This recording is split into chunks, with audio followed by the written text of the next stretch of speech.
요즘 우리나라의 반려견 숫자가 굉장히 많이 늘어나고 있죠.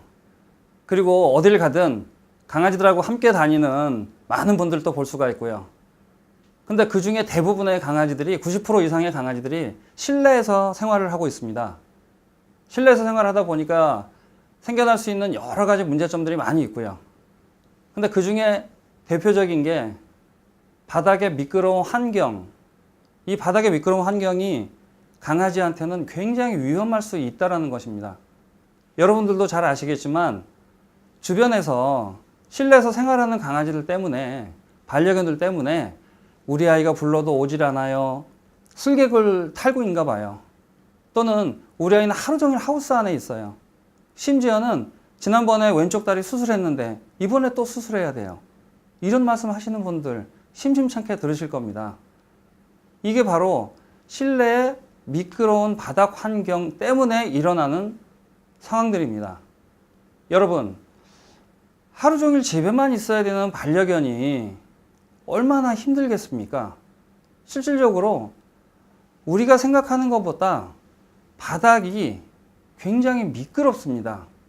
그래서 보통 우리가 생각하는 것보다는 강아지들은 바닥이 아이스링크 위에 있는 것과 같은 그러한 환경 속에서 생활을 하고 있다는 것이죠. 그것도 하루 종일 24시간. 그러다가 여러분들이 퇴근해서 오시거나 또는 가족들이 오게 되면 너무나 반가운 나머지 마구마구 뛰어다니고 또는 미안한 마음에 공도 던져주고 또는 놀아주기도 하고 이런 어떤 활동들을 하다 보면 오히려 더 슬개골 탈구까지 올 수 있는 관절 질환들이 생겨나기 시작을 합니다. 이런 부분들 여러분들께서 충분히 인지하고 계시다면 여기에 따른 어떤 환경들 바꿔줄 필요가 있다는 것이죠. 심지어 이런 부분들에 대해서 알지만 어떻게 해야 될지를 몰라서 대응을 못하는 분들도 꽤 많고요. 자, 이런 게 어느 정도 심각한 건지 이웃 일본의 사례를 통해서 한번 확인을 해보도록 하겠습니다. 실내에서 생활하는 반려견들의 경우 6살이 되기 이전에 60%가 넘는 아이들이 관절 관련 질환이 발생합니다. 더더군다나 전체 반려견들 중에 15%에 해당하는 아이들이 슬개골 탈구가 걸려서 고생을 하고 수술을 하는 이런 상황까지 이르게 되는 것이죠. 이러한 부분들은 여러분들이 생각하는 것보다 바닥이 미끄럽기 때문입니다. 그리고 지금 여기에서 보는 60.7%에 해당하는 관절 관련 발생 비율 중에 70%는 미끄러운 바닥과 관계가 되어 있다라고 일본 보험협회 자료에서 밝히고 있습니다. 이 정도로 바닥이 생각보다 많이 미끄럽고 위험합니다. 이로 인한 사회적, 경제적 비용도 굉장히 많이 발생이 되고 있고요.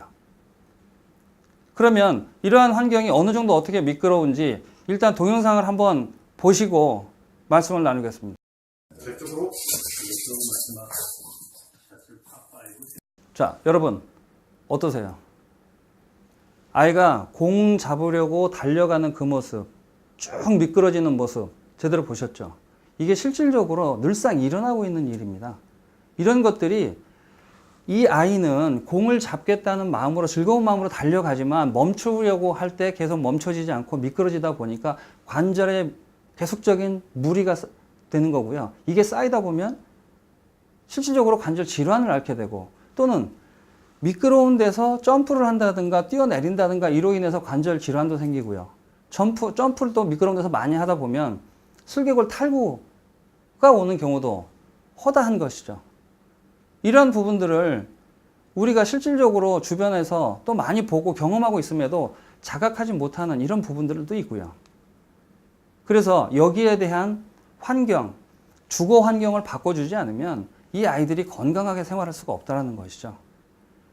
이 아이들이 건강하게 생활하면 그 환경이 안전하게 만들어짐으로 해서 여러분들도 더 안전하게 생활을 할 수가 있고 모두가 함께 행복한 주거 환경이 만들어질 수가 있다는 것입니다.